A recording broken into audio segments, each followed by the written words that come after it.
দুঃখজনক হলেও সত্য, বাঙালি মুসলমান পুরুষ মেয়েদের পর্দা করা এবং নিজের 4টি বিয়ে করাকেই ধর্ম বলতে বোঝে। কিন্তু একজন মুসলমান পুরুষ চাইলেই কি 4টি বিয়ে করতে পারে? আসুন খলিফা হারুনুর রশিদ ও তার স্ত্রীর একটি সত্য গল্পের মাধ্যমে জানি। হারুনুর রশিদের শাসনকালের কথা আলোচনা করতে গেলেই তার স্ত্রী জোবাইদা বিনতে জাফরের নাম আমাদের সকলের সামনে আসে।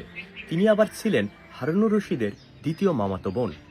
তার শুভ্র চেহারার কারণে তার দাদা খলিফা আবুজার মানসুর তার নাম দিয়েছিলেন জোবাইদা।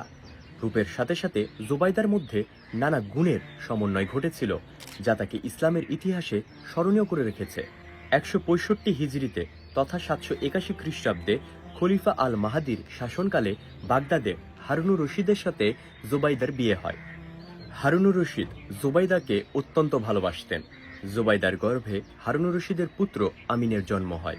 মাত্রাতিক্ত ভালোবাসার কারণে হারুনুর রশিদের সাথে জোবাইদার খুনসুটি লেগেই থাকত।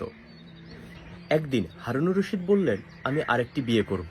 জোবাইদা বললেন, এটি আপনার জন্য বৈধ নয়, বরং আপনি এমন একজনকে নিয়ে আসুন যিনি আমাদের দুজনের মধ্যে এই বিষয়টি সমাধান করে দিবেন।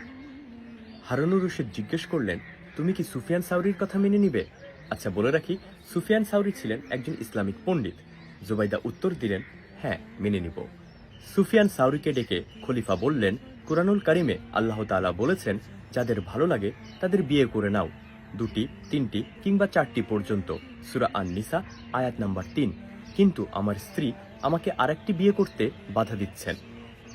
সুফিয়ান সাউরি তখন বললেন, আপনি দয়া করে আয়াতের বাকি অংশটাও পড়ুন, কারণ তারপরে আল্লাহ তাআলা বলেছেন, আর যদি এমন ধরনের আশঙ্কা করো যে তাদের মধ্যে ন্যায়সঙ্গত আচরণ বজায় রাখতে পারবে না, তাহলে একটি, সেই সূরা আন-নিসা আয়াত নাম্বার 3। সুফিয়ান সাউরি আরও বলেছিলেন, সম্ভবত আপনার স্ত্রী আশঙ্কা করছেন আপনি আপনার স্ত্রীদের মধ্যে সমতা প্রতিষ্ঠা করতে পারবেন না। এ কথা শুনে খলিফা অত্যন্ত খুশি হন এবং সুফিয়ান সাউরিকে 10,000 দিরহাম উপহার দেওয়ার আদেশ দেন, যদিও সুফিয়ান সাউরি তা গ্রহণ করেছিলেন না। আর আপনাদেরকে এই গল্পটা বলার কারণ কি তা আর আমি ব্যাখ্যা করলাম না। বুদ্ধিমানের জন্য ইশারায় যথেষ্ট। যার ফলে এক নারীতে আসক্ত থাকুন ভাই, বিনা কারণে জীবনটাকে জটিল করতে যেন না।